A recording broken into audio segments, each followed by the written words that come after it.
Wow ma'am, आप तो बहुत खूबसूरत लगती हैं। सर देखेंगे तो क्या होगा? ब्यूटिशियन ने इसे देखते कहा। इन्हें शहर के एक बड़े सैलून से बुलाया गया था। आयरन ने नज़र उठाकर खुद को देखा। वो वाकई में ही हसीन लग रही थी। इस बात का इकरार तो इसने खुद किया था। इसका और किस्वा का लाल रंग का शरारा था, लेकिन डिज़ाइन अलग था। इसने लाल रंग का शरारा पहना था, बालों का खूबसूरत जोड़ा बनाया। इसने अपना भारी लाल कामदार दुपट्टा सर पर सलीके से सेट किया। ज्वेलरी में भी इसने सब चीज़ें पहनी थी जो कि सब आलम हिलाया था, और इस सब के ऊपर ब्राइडल मेकअप इसके हुस्न को चार चांद लगा रहा था। उसने पहली बार ये सब कुछ किया था। ना तो इसने आज तक इतना हैवी सूट पहना था, और ना ही ये सब ज्वेलरी। आलम का सोचते इसे इसकी की गई कल वाली तारीफ याद आ गई कि वो बिजलियां गिरा रही थी। अगर कल को बिजलियां गिरा रही थी तो आज तो आलम की नज़रों में वो तूफान मचा रही होगी। उफ, आलम शाह और उसकी तारीफें। इनका मेकअप हो गया था। इसने दूसरी ब्यूटिशियन को देखते कहा जो किस्वा को तैयार कर रही थी। नहीं मैम, ये बार बार रोए जा रही हैं। ठीक है, आप लोग जाएं, मैं खुद तैयार कर दूंगी। इसके कहने पर वो दोनों बाहर की जानिब चली गई। किस्वा इधर उधर देख किस्वा इधर देखो मेरी तरफ, क्या हुआ है बताओ मुझे। इसने प्यार से इसकी थोड़ी से इसका चेहरा ऊपर करके कहा। लहजा बिल्कुल बड़ी बहनों वाला था। आयरा आपी, मुझे ये शादी नहीं करनी। आंसू जिन पर मुश्किल से बंद बांधा था वो फिर से बहने लगे। क्यों नहीं करनी शादी? कुछ हुआ है? आर्यन लाला ने कुछ कहा है? उन्होंने मुझ पर हाथ उठाया है। क्या? उन्होंने तुम पर हाथ उठाया है? ये आवाज़ परीशे की थी जो अभी अभी अंदर आई थी। तुमने घर में तुमने ये बात घर में क्यों क्यों नहीं बताई? इसने इसके करीब आकर पूछा, जिस पर इसने अपना नफ़ी में सर हिलाया। क्यों नहीं बताया तुम्हें? तो इस शख्स से शादी ही नहीं करना चाहिए जिसने तुम पर हाथ उठाया। परी प्लीज़। आयरा ने घूर कर इसे देखा। परी प्लीज़। आयरा ने से घूरा, जिस पर वो खामोश होकर एक तरफ बैठ गई थी। क्या इस हवेली में कोई ऐसा मर्द नहीं है जो शादी से पहले लड़की की राय ले? इसने खुद को बड़बड़ाते हुए कहा, लेकिन आयरा इसकी तरफ मुतवज्जा नहीं थी। बताओ मुझे, इन्होंने तुम पर हाथ क्यों उठाया था किस्वा? कोई बात हुई थी? इसके पूछने पर किस्वा ने इसे सब बता दिया। इधर देखो मेरी तरफ। कोई भी मर्द ये बर्दाश्त नहीं करता कि इसकी बीवी या इससे मंसूब कोई भी लड़की किसी और लड़की का नाम ले। हाँ, ये इनकी गलती थी, उन्होंने हाथ उठाया, लेकिन उन्होंने खुद को इस बात की सज़ा भी दी थी। इसके कहने पर किस्वा के साथ साथ परीशा ने भी अपना सर उठाकर इसे देखा। कल रात को जब मैं नीचे जा रही थी तो मैंने देखा था इनका हाथ बहुत ज़ख्मी था। दीवार पर भी खून लगा था। कोई भी देखकर आराम से बता देता उन्होंने अपना हाथ दीवार पर मारा है। मैं उनके पास जाना चाहती थी ताकि इनसे पूछ सकूं, लेकिन वो इससे पहले ही अपने कमरे में चले गए। अब अपने आंसू साफ करो और अपनी शादी को एंजॉय करो। तुम अगर इस रिश्ते के लिए राज़ी नहीं हो तो उनसे वक्त मांग लेना, ताकि तुम अपने और उनके रिश्ते को समझ सको। हाँ, मैं यही करूँगी। मैं इनसे वक्त मांगूंगी। इसके बाद सुनकर इसने खुद से कहा, वो आर्यन से वक्त लेगी, भले कुछ वक्त के लिए ही सही। कम अज़ कम वो इससे दूर रहे। चलो मैं तुम्हें तैयार करती हूँ और तुम जाओ चेंज करो। मैं तुम्हारे बाल भी बनाती हूँ। इस बात से कहकर इसने परिचय से कहा, तुम दुल्हन बनी हो आयरा? तो ये कहाँ लिखा है कोई दुल्हन किसी को तैयार नहीं कर सकती? अपनी कमर पर हाथ रखकर इसने परीक्षा को जाने को कहा, और खुद किस्वा के आंसू साफ करते इसे तैयार करने लगी। स्टेज पर बैठे वो दोनों ही अपनी दुल्हनों का इंतजार कर रहे थे, जिनसे कुछ देर पहले ही इनका निकाह हुआ था। उन दोनों ने एक जैसी क्रीम कलर की शेरवानी पहनी थी, और दोनों इर्द गिर्द निगाहें दौड़ाते अपनी दुल्हनों के मुंतजर थे जब वो दोनों एक साथ इन्हें स्टेज की तरफ आती दिखाई दी। इनके बराबर मौजूद लड़कियां इनका शरारा संभाल कर इन्हें स्टेज तक ला रही थी, जबकि दोनों मबहूत होकर अपनी दुल्हनों को देखने में मसरूफ़ थे। आर्यन शाह बिना पलके झपकाए अपने करीब आती किस्वा को देख रहा था, जो बेइंतहा हसीन लग रही थी। लाल रंग का शरारा इसकी गोरी रंगत पर खूब जच रहा था। ऐसा लग रहा था जैसे ये रंग बनाया ही उसके लिए गया हो। इसके स्टेज के करीब आते इसने मुस्कुराते इसका हाथ पकड़ा और इसने अपने बराबर बिठाया। आज वो इसकी बीवी, इसकी महरम बन चुकी थी। आज वो लम्हा आ गया था जिसका इसे कब से इंतज़ार था। जबकि दूसरी तरफ मौजूद शख्स का भी हाल इससे मुख्तलिफ नहीं था। वो बस अपने सामने खड़ी आयरा को देखने में मसरूफ़ था, जो कि बेहद खूबसूरत लग रही थी। इसने भी अभी तक इसे जब से देखा था सादा से हुलिये में देखा था। ये पहली बार था कि जो इसने इसे इतना तैयार देखा था। इसे खुद भी एहसास नहीं हुआ कि आयरा को देखते ही देखते कब इसका डिम्पल नुमाया हुआ। आलम लाला। वहाँ मौजूद लड़की के चिल्लाने पर वो होश में आया। आप ही की है, बाद में देखते रहिएगा, अभी बैठने तो दें। इसके कहने पर आलम ने बिना कुछ कहे इसका हाथ पकड़ा और इसे ले जाकर बिठा दिया, और ख़ुद भी इसके बराबर बैठ गया। क्या बात है, तुम तो आज क़यामत लग रही हो। देखो मैंने तुम्हारी तारीफ़ कर दी है, बाद में मत कहना कि मैंने तुम्हारी तारीफ़ नहीं की है। आलम के कहने पर इसने मसनूई मुस्कुराहट से इसे देखा। मुझे तुमसे इसी तारीफ की उम्मीद थी। देख लो, मैं तुम्हारी उम्मीदों पर पूरा उतरा, अब तुम भी मेरी उम्मीद पर पूरा उतरना। इसने अपनी मूंछों को ताव देकर कहा, जब आयरा ने हाथ बढ़ाकर इसकी मूंछ का कोना पकड़कर हल्का सा खींचा। ये क्या हरकत है? तुम्हें पता है पहले तुम्हारी इस हरकत ने मुझे कितनी तकलीफ दी थी। चिढ़ है मुझे तुम्हारी इन बड़ी बड़ी मूंछों से, मेरा बस चले तो काट के फेंक दूं। अच्छा, तो तुम्हें चिढ़ है? इसके कहने पर आलम ने मुस्कुराते हुए अपनी उंगली की पुश से अपनी मूंछ का कोना ठीक किया था। फिर तो और बढ़ानी पड़ेगी। इसके कहने पर आयरा ने इसे घूर कर देखा। फिर इस भरी महफिल में वो इसके अलावा और कर भी क्या सकती थी। ब्राइडल रूम में जाकर इसने अपना मेकअप ठीक किया। रूम इस वक्त खाली था। वो खुद अपना मेकअप ठीक करके बाहर जाने लगी, जब इससे पहले ही कोई अंदर आकर इसका रास्ता रोक चुका था। ये क्या हरकत है? दूर भागे जा रही हो, खुद को देखने भी नहीं दे रही। मुझे बताने तो दो, तुम कितनी खूबसूरत लग रही हो। मुर्तज़ा ने गहरी नज़रों से इसे देखते कहा, जिसने इस वक्त लाल रंग का गरारा और हमरंग लिपस्टिक लगाई थी। मुझे नहीं सुननी तुम्हारी कोई भी तारीफ। इसने इसके साइड पर करने की कोशिश की, लेकिन ये इसके बस की बात नहीं थी। हटो, मुझे जाना है। पहले मेरा नाम लो, फिर जाने दूंगा। उसकी फरमाइश पर इसने जब्त से आंखें बंद की और फिर दांत पीस कर कहा, मुर्तज़ा हटो। वो कभी भी इसकी बात नहीं मानती, लेकिन इस वक्त बस इसे मुर्तज़ा की नज़रों से दूर जाना था। अपनी ये लिपस्टिक साफ करो। क्या? हाँ, इसे साफ करो, ये बहुत डार्क है। मैंने कल भी इतनी ही डार्क लगाई थी। कल की बात तो अलग थी, कल तुम ब्राइट थी, आज ऐसा नहीं है। इसकी फजूल बात पर परिशा का दिल चाहा कि इसके बाल नोचना शुरू कर दे। नहीं हटाऊंगी, मैं तुम्हारी गुलाम नहीं हूँ जो तुम्हारी हर बात मानो। बिल्कुल, तुम मेरी बीवी हो और मुझे शौहर वाला तरीका आजमाना पड़ेगा। एक ही जस्त में इसने परिशा की कमर में हाथ रखकर इसे करीब किया और इसके लबों पर झुक गया। परिशा को इससे ऐसे किसी भी अमल की तवक्को नहीं थी। थोड़ी सी देर के बाद मुर्तज़ा ने इसकी सांसों को आज़ादी बख्शी और मुस्कुराते अपना सर अंजाम दिया हुआ काम देखा। इसकी लिपस्टिक सारी फैल चुकी थी। इसे साफ करके बाहर आ जाना। वो जाने लगा जब परीशा ने इसका बाजू पकड़ा और बैग से टिशू निकाल कर इसे दिया। इसका मुंह फूला हुआ था, जैसे मुर्तज़ा की यह हरकत इसे बिल्कुल भी पसंद नहीं आई हो। इसके टिशू देने का मतलब वो अच्छे से समझ गया था। इसने मिरर में अपना चेहरा देखा, जहाँ इसके होंठों पर भी लिपस्टिक लग चुकी थी। इसने मुस्कुराते हुए इसे देखा और साफ करने लगा। अच्छा हुआ जो बता दिया, वरना लोग क्या कहते मेरी बीवी कितनी शरारती है। मैरिज हाल में ही शुरू हो गई। इसकी इस बात पर वो गुलाब की तरह सुर्ख हो चुकी थी। मुर्तज़ा गहरी निगाहों से इसका सुर्ख होता चेहरा देख रहा था। मैं जा रहा हूँ और आज के बाद ये मत लगाना, बहुत ख़राब टेस्ट है। हाँ, तुम्हारे लिए तो चेरी के फ्लेवर की मंगवा दूंगी। इसकी बात पर परीक्षा ने जल कर कहा था। नहीं, स्ट्रॉबेरी। अपना फ्लेवर बताकर वो वहाँ से चला गया, जबकि वो तलमिलाती अपनी फैली हुई लिपस्टिक को साफ करने लगी। तकरीब अपने इख्तिताम को पहुंच चुकी थी और रुखसती का वक्त आ गया था, जब किस्वा अपने माँ बाप से मिलते हुए खूब रो रही थी।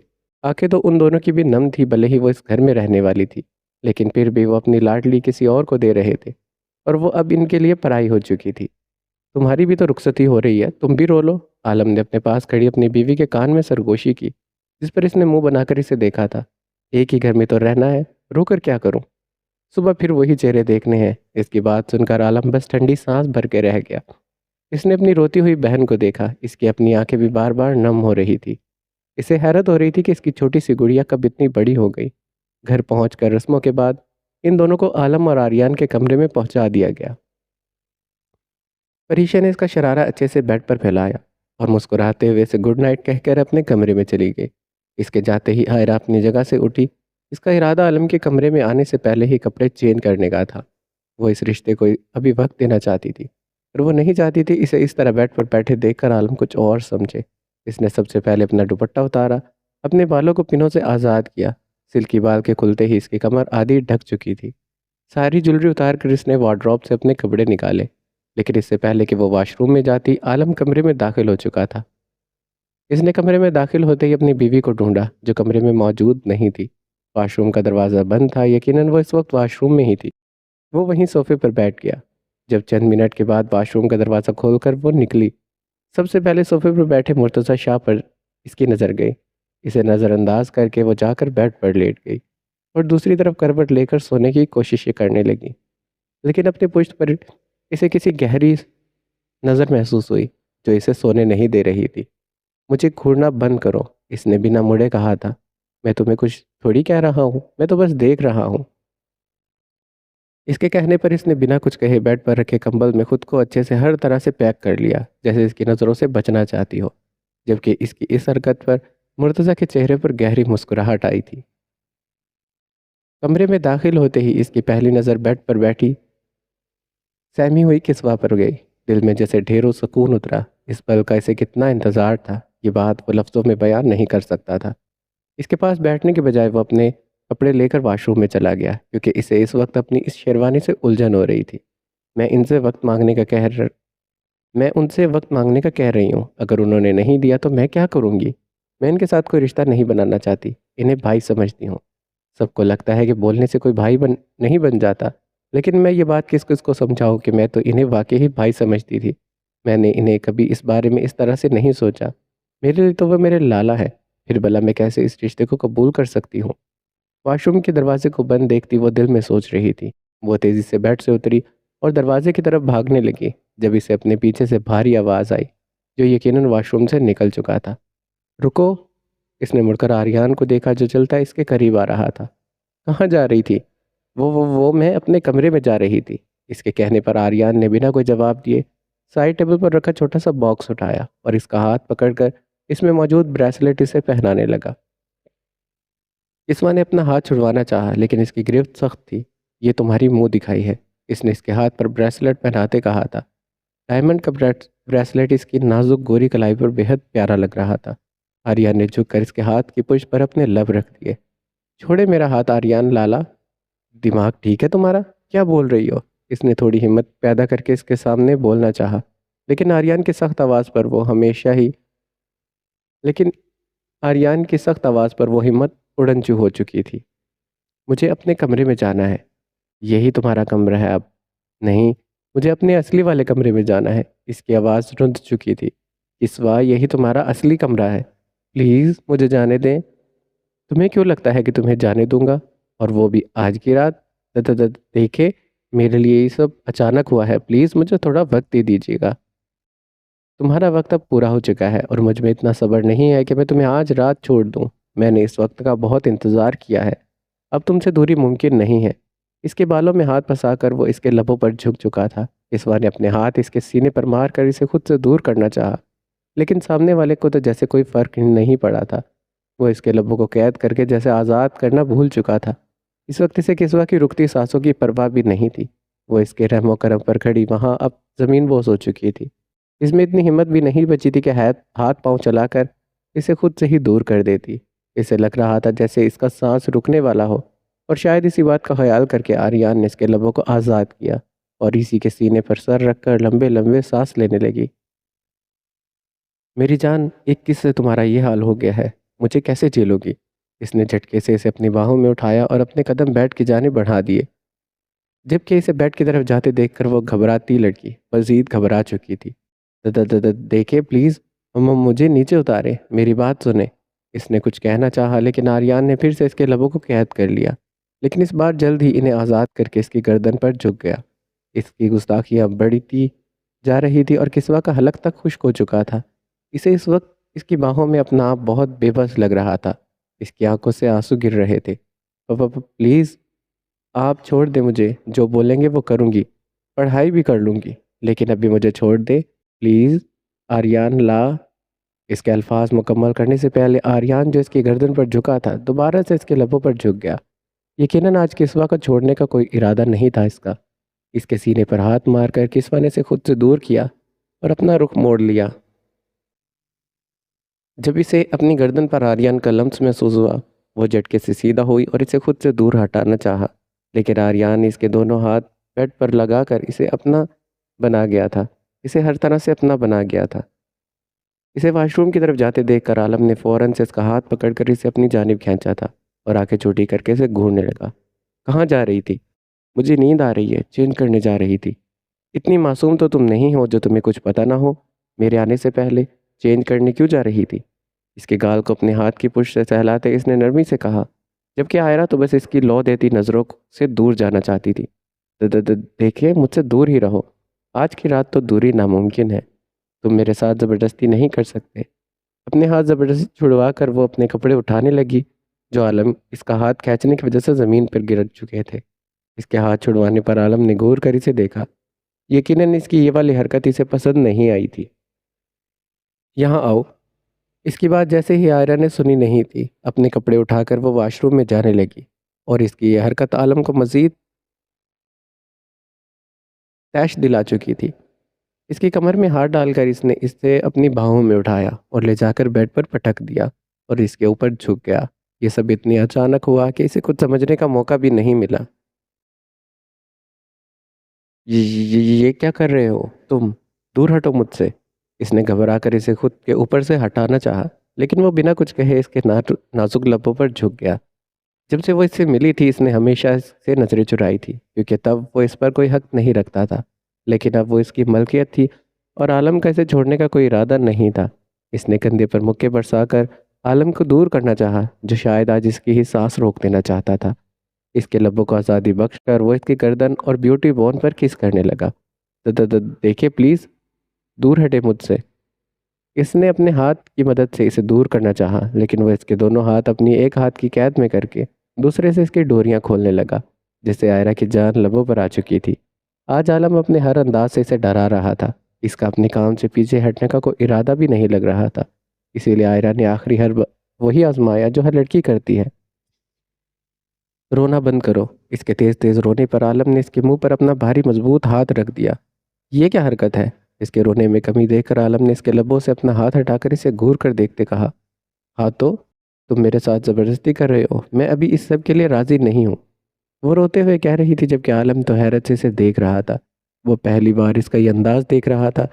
गहरा सांस लेकर आलम ने इसे छोड़ दिया। जज्बात चाहे कितने ही बेकाबू होते, वो इसके साथ किसी तरह की ज़बरदस्ती नहीं करना चाहता था। जाओ यहाँ से। इसके कहने पर वो जल्दी से बेड से उठकर वॉशरूम में भागी, जबकि आलम तो बस इसके भागने की स्पीड देखता ही रह गया। दिल के अरमान आयरा के आंसुओं में बह गए। इसने बुड़बुड़ाते हुए कहा और कमरे से बाहर चला गया, क्योंकि यहाँ रहकर अपनी बीवी को मज़े से सोते हुए देखना इसके बस में नहीं था। बज़ाहिर तो वो लैपटॉप पर काम कर रहा था, लेकिन निगाहें बार बार बेड पर सोती हुई अपनी बीवी की तरफ जा रही थी, जो मज़े से सो रही थी लेकिन इसके जज्बात को भी जगा रही थी। लैपटॉप साइड में रख कर वो अपने कमरे से बाहर निकल आया, क्योंकि नज़रें भटक भटक कर इस दुश्मन जाना पर जा रही थी, जो इसकी नींद उड़ाकर खुद मज़े से सो रही थी। कमरे से निकलते इसकी निगाहें सामने बने अपने कमरे से निकलते आलम पर पड़ी। इसने अचंभे से इसे देखा। तू यहाँ क्या कर रहा है? इसने आलम के करीब जाकर कहा। वही जो तू कर रहा है। अच्छा तो फिर बाहर आ जा, दोनों नीचे चलकर अपना दुख बांटते हैं। उन दोनों ने एक दूसरे के कंधे पर हाथ रखा और नीचे लॉन में जाने लगे। जब मुर्तज़ा ने मुड़कर आर्यान के कमरे की तरफ देखा। क्या देख रहा है? आलम ने उसे देखते पूछा। देख रहा हूँ, क्या पता है इसका दरवाज़ा भी खुल जाए। ये नहीं खुलेगा, तू आजा मेरे साथ।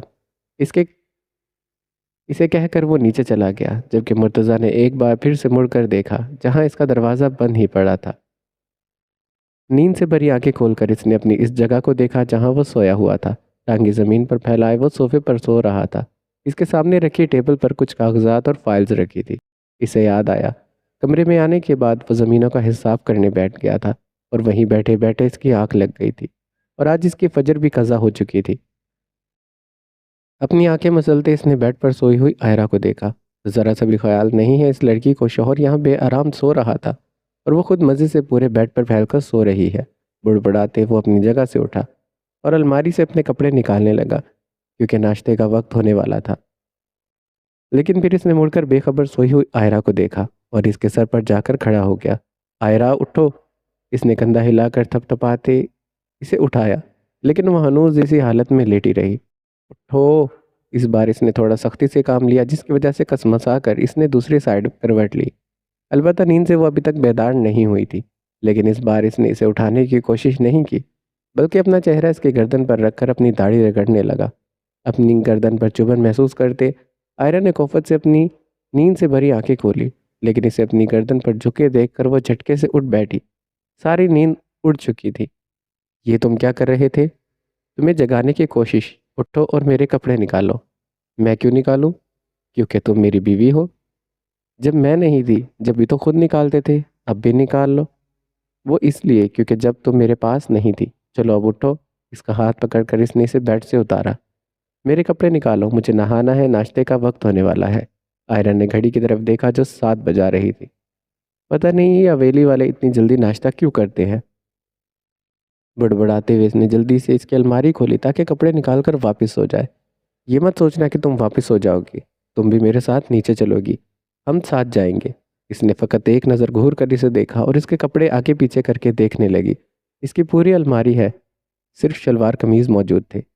इसकी पूरी अलमारी में सिर्फ शलवार कमीज़ मौजूद थे, जिनमें आधे से ज़्यादा सफ़ेद रंग के थे। तुम्हारे पास कोई और है?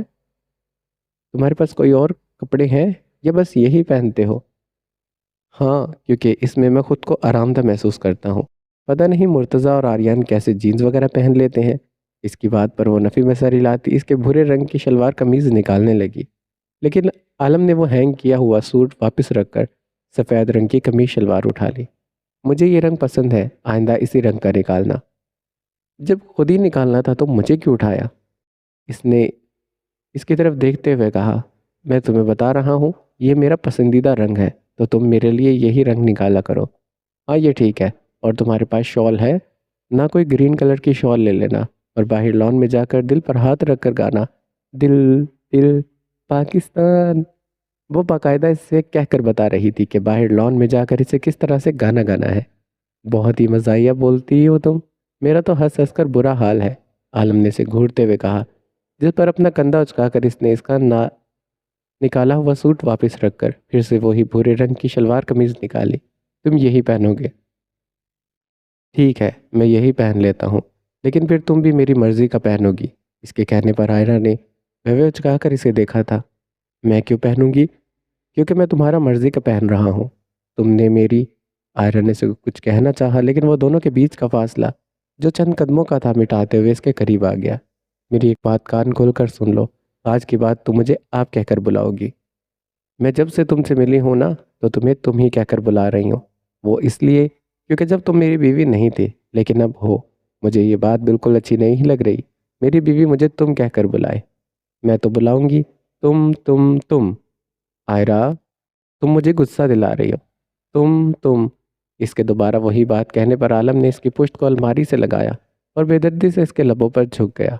आयरन ने सख्ती से इसकी कमीज़ को अपनी मुट्ठियों में दबोचा। कुछ देर के बाद जब इसे आज़ादी मिली तो इसे अपने होठों पर जलन का एहसास हुआ। इसने हाथ लगाकर अपने होठों को छुआ, जहाँ इसकी उंगलियों पर खून की बूंदें लग चुकी थी। आलम ने मुस्कुराते इसके लबों पर अपना अंगूठा फेरकर खून को साफ किया और अपना चेहरा इसके बेइंतहा करीब कर लिया। दोनों की सांसें एक दूसरे के चेहरे पर पड़ रही थी। तो तुम कैसे मुखातिब करोगी? आप बोलकर। लेकिन इसका ये हरगिज़ मतलब नहीं है, मैं तुम्हारे इन लाजुक नाजुक लबों को बख्श दूंगा। कहते साथ ही वो दोबारा इसके लबों पर झुक गया। दरवाजे पर दस्तक होने की वजह से वो बदमज़ा होकर पीछे हटा। कौन है? शाहसाई मैं हूँ, वो बड़े शाहसाई हैं। इन्होंने कहा है आप नाश्ते के लिए आ जाओ। आज वलीमा है ना, तो आप सबको जगा दूँ। इसकी तेज़ आवाज़ सुनते ही बाहर खड़ी मुलाजमा जल्दी जल्दी अपनी बात मुकम्मल करने लगी। आप जाएं, हम आ रहे हैं। इसने गहरा सांस लेकर कहा और एक नज़र आयरा के झुके हुए सर को देखकर वहां से चला गया। इसके जाने के बाद आयरा ने दिल ही दिल में इस मुलाजमा को ढेरों दुआएं दी थी। नींद में इसे अपने ऊपर किसी चीज़ का वजन महसूस हो रहा था। इसने अपनी नींद से भरी आंखें खोलकर देखा, जहां इसके सीने पर मुर्तज़ा का भारी हाथ रखा था। इसने झटके से इसका हाथ अपने ऊपर से हटाया, जिसकी वजह से वो कसमसाकर करवट बदल गया। इसे घूर कर वो अपनी जगह से उठी और वॉशरूम में चली गई, क्योंकि इसे पता था सब हवेली वाले इस वक्त तक उठ चुके होते हैं। शॉवर लेकर वो बाहर निकली। जब दरवाजे पर दस्तक हुई, इसने जाकर कमरे का दरवाज़ा खोला जहां मुलाजमा खड़ी थी।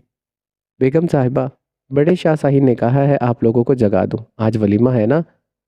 जी, आप जाएं, हम आ रहे हैं। इसे भेजकर इसने वापस दरवाज़ा बंद किया और एक नज़र सोते हुए मुर्तज़ा को देखा। अब इन्हें कैसे उठाऊं? मुझसे बुड़बुड़ाते वो इसके करीब गई। सुनो। इसका कंधा हल्के से थपथपाते इसने इसे उठाने की नाकाम कोशिश की। वो हनूज लेटा रहा। जब परीक्षे की नज़र साइड टेबल पर रखे पानी के जग पर गई, इसने उठाकर वो पूरा जग इसके ऊपर डाल दिया, जिससे वो हड़बड़ा कर उठ बैठा। ये क्या हरकत है?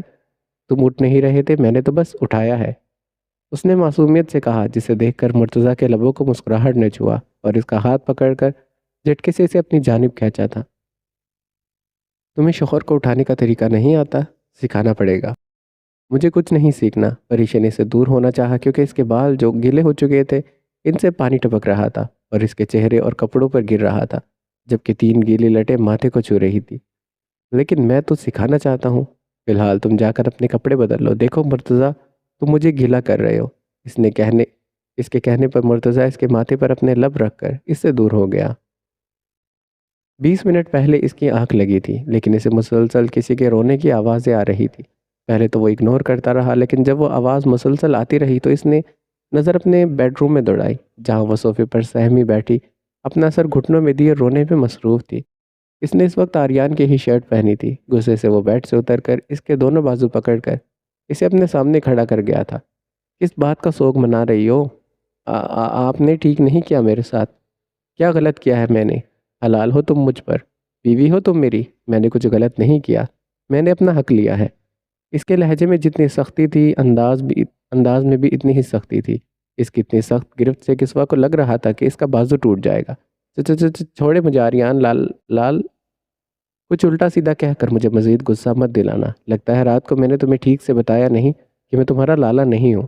फिर से बताना पड़ेगा। न न नहीं, प्लीज़ मुझे। इसकी मज़ाहमत को नज़रअंदाज करके आर्यन ने इसे बेड पर धक्का दिया और इसके ऊपर झुककर इसके गर्दन पर अपना लम्स छोड़ने लगा। प्लीज़ दूर हटे। इस ने रोते इसे खुद से दूर करना चाहा, लेकिन वो अपने काम में मगन रहा। इसके कंधे से शर्ट सरका कर इसने वहाँ पर अपने लब रख दिए। जब दरवाजे पर दस्तक हुई, जिसे पहले तो इसने नज़रअंदाज किया, लेकिन दोबारा दस्तक होने पर इसने गुस्से से दरवाजे को घूरा था। क्या मसला है? शाह साईं, वो बड़े साईं ने कहा है आप लोगों को जगा दो। जाओ तुम, हम आ रहे हैं। इसने अपना चेहरा मोड़कर दोबारा से किस्वा को देखा, जिसने अपनी आंखें जोर से मींची थी। अभी छोड़ रहा हूँ, बाद के लिए तैयार रहना। हल्के से इसके लब को छूकर वो इसके ऊपर से हट गया और इसके ऐसा करते ही वो सीधी वॉशरूम में भाग गई। सुबह से घर में हर तरफ शोर मचा था, क्योंकि आज वलीमा था। सारी तैयारियां होने के बावजूद भी किसी लड़के के सॉक्स नहीं मिल रहे थे तो किसी की घड़ी। जबकि इनके बरक्स लड़कियां अपना सारा सामान आर्यन के रूम में ला चुकी थी और अब आराम से ब्यूटिशियन इन्हें तैयार कर रही थी, जो कि वो तीनों मुकम्मल ही हो चुकी थी। इन्हें मुकम्मल तैयार करके वो कमरे से चली गई। जब आयरा ने उकता कर परिशे को देखा, जो कब से टेढ़ी मेढ़ी नजरें से इसे देख रही थी। क्या मसला है परी? दरअसल वो सुबह से तुम्हारे होठों पर एक निशान देख रही हूँ, तो बस मुझे वही जानने का तजस्सुस हो रहा है, वो निशान कैसे पड़ा?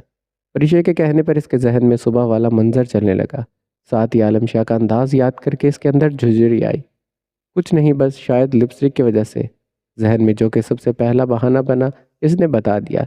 लेकिन परिचय की शरारती निगाहें अभी तक इसी पर टिकी थी। कौन सी लिपस्टिक?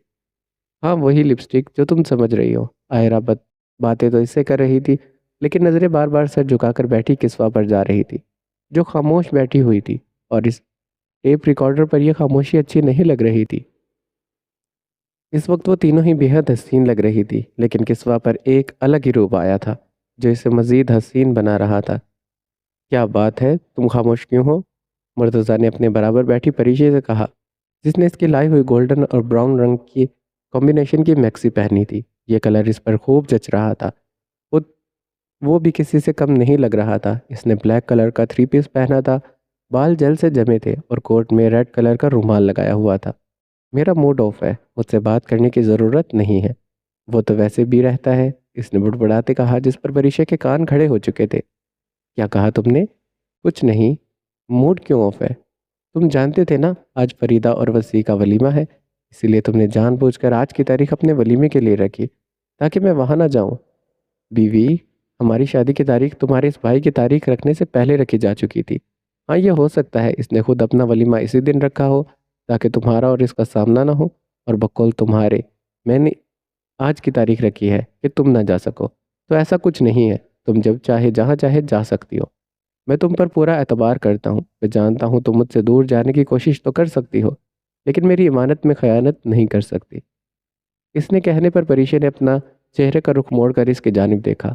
हाँ, ये तो सच था, वो इससे दूर जाने की कोशिश करेगी, लेकिन अब वो इसकी इमानत थी और इसकी इमानत में खयानत वो बिल्कुल नहीं करेगी। इसने खुद इसे खुद भी पता नहीं चला कब इसके लब पर मुस्कुराहट आ गई। इस मुस्कुराहट का मैं क्या मतलब समझूं? इसे अपने कान के करीब सरगोशी सुनाई दी तो इसने चौंक कर इसे देखा। कुछ नहीं, कहते हुए वो इससे थोड़ा सा फासले पर होकर बैठ गई। इस मैरिज हॉल में 3 स्टेज बनाए गए थे। 3 जोड़ों के लिए, जहाँ इस वक्त वो और जमाल थे।